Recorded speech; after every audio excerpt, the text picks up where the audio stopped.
দিছো কেন? মন চাইছে তাই। আর এতক্ষণে তুমি আসলা? বাইকে তেল ভরতে গেছিলাম না। ভরছো? হ, 2 শিশি ভরছি। শিশি? লিটার লিটার 2 লিটার ভরছি। তোমার কাছে কি মনে হয় এই যে যে বাড়িটা, এটা কি চিড়াখানা? এটা আমার বাপের বাড়ি।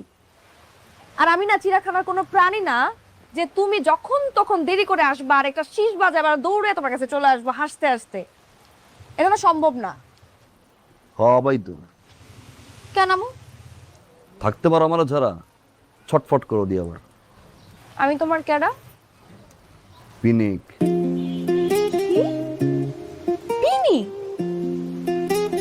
মানুষ বলে জান, ময়না, পাখি, টিয়া, কলিজা, তুমি সেগুলো না বলে বললা পিনি? একটা বয়ফ্রেন্ড কখনো একটা গার্লফ্রেন্ডে পিনিক বলে? হ্যাঁ হ্যাঁ, পিনিক মানে কি? পিনিক হলো একটা ঘোর। তুমি আমার এমন ঘরের ঘর, যেই ঘরের গুল্লায় খালি ঘুরি আর পাকলা খাই। দুনিয়া শুদ্ধা করে আমার। ওরে আমরা সোনা চান পিতলা ঘুঘু, তুমি এই পিনিকের ঘোরে ঘুরতে থাকো আর এর মধ্যে আমার বাপে আমারে ঘুরাই দিব, তখন বুঝবা কেমন লাগে। বুঝছি। বিয়ের প্রচার শুরু করবো। জায়গা আব্বাই অফিস যাইবো জায়গা।